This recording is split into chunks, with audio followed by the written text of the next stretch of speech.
Alors qu'on s'y attendait des mois, une nouvelle nomination est tombée hier dans la soirée sur la chaîne nationale.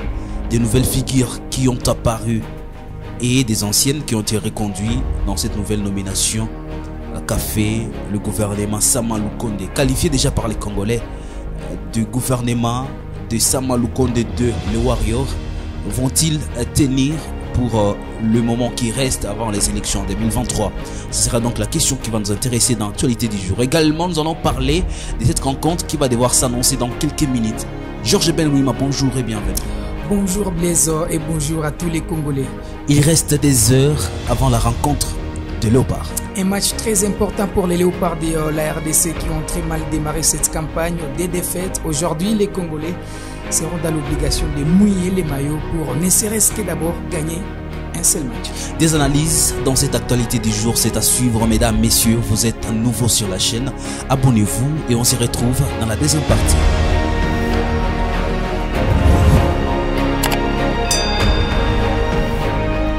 Commençons parce qu'il y a des analyses de part et d'autre par rapport à cette nomination, des nouvelles figures et des anciens ministres, des anciens opposants au pouvoir de Joseph Kabila qui apparaissent dans ces gouvernements. Sama Lukonde 2, comme les qualifient certains Congolais. Je vais tomber également en prenant mon téléphone sur les analyses de certains, des uns et des autres. Commençons par cette analyse. Celui-ci, c'est un Congolais qui ne veut pas qu'on puisse parler, qu'on puisse dire directement son nom, et qui dit on t'accuse d'avoir volé l'argent du pays, ensuite on te nomme ministre de l'économie dans ces mêmes pays. Il va plus loin et revient sur un autre dossier. La CPI te condamne en première instance pour crime de guerre. Ton pays refuse ta candidature à la présidentielle pour le même fait, mais ensuite ces mêmes pays te nomment ministre de la Défense dans une situation de guerre avec le voisin. Ok, bienvenue au Congo. Voilà la conclusion qu'il fait par rapport à cette nomination. Également, vous êtes Congolais, vous vivez au pays ou dans la diaspora. Vous pouvez laisser votre commentaire par rapport à cette nomination de nouvelles figures dans ces gouvernements qualifiés de Sama Lukonde 2 par certains Congolais. Parlons sport, parce que c'est également une question d'actualité. Georges Benouima, déjà les premières ambiances dans les stades TP Mazembe à Lubumbashi. Allez, puisque c'est un match très important pour les Léopards, donc le stade sera aujourd'hui plein comme un neuf, puisque ce sont les Congolais qui vont jouer un match très important face à la Mauritanie. Tout vous rassure pour qu'on ait la victoire pour ces matchs? En fait, aujourd'hui, l'entraîneur a presque tous les joueurs qu'il a convoqués. Il a à sa disposition 28 joueurs, même les binationaux qui sont arrivés pour la première fois. Selon nos informations, ils sont désormais éligibles. William Balikusha qui joue avec la formation des Standards de Liège. Aldon Kaloulou qui joue avec l'équipe de Sochaux. Il y a Gaëtan Laurent qui est aussi éligible puisqu'il est venu pour la première fois. Il y a un autre, c'est Joris Kayembe qui joue avec l'équipe de Charleroi. Ils sont désormais éligibles selon nos amis des Léopard Foot aux côtés de Lionel Mpanzu, mais également Silence Kantompa. Donc, le sélectionneur n'aura pas d'esquisse. Il a convoqué 29 joueurs et 28 ont répondu à son appel. Hier, c'était d'ailleurs la conférence de presse d'avant-match, mais également la dernière séance d'entraînement pour se mettre à l'abri avant ces matchs très importants. Ça sera donc un match très léchant pour les Congolais. On va devoir suivre et s'orienter du côté Lubumbashi pour savoir qu'est-ce qui se passe en direct du stade TP Mazembe.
ça n'est complètement fini avec l'actualité du jour. Georges Benmouma, on va devoir quitter nos bureaux pour aller suivre ces grands matchs. Allez, avec tous les internautes, je pense qu'il faut laisser leurs messages en commentaire, leurs messages de bonne chance à la sélection nationale, puisque là, il y a déjà une pression derrière les Léopards. Aujourd'hui, hier, c'était le Gabon qui a gagné son match. Donc, le Gabon est désormais en tête avec 4 points. La Mauritanie deuxième avec plutôt 7 points. La Mauritanie avec 4 points. La RDC, bon dernier avec 0 points. Donc, aujourd'hui, Sébastien Desabre et ses poulains auront besoin de l'apport de tous les Congolais et l'apport du nouveau ministre des Sports qui se nomme François-Claude Kaboulo, Mwana Kaboulo, un doyen, un journaliste sportif, ancien d'ailleurs trésorier adjoint du comité olympique congolais. Donc, c'est une nouvelle vie qui démarre pour Kaboulo, Mwana Kaboulo. Cette fois-ci, à la RTNC, il ne sera pas là pour commenter les matchs. On l'espère, un ministre qui commente un match de football, ça sera peut-être une première. C'est déjà une retraite. Donc, on peut parler déjà d'une retraite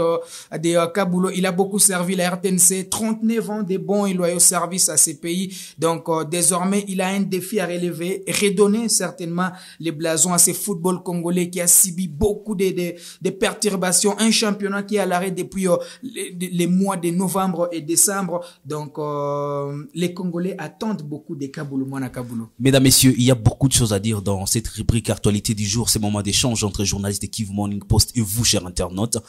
On va devoir nous séparer et on se retrouve dans un autre numéro. Portez-vous bien.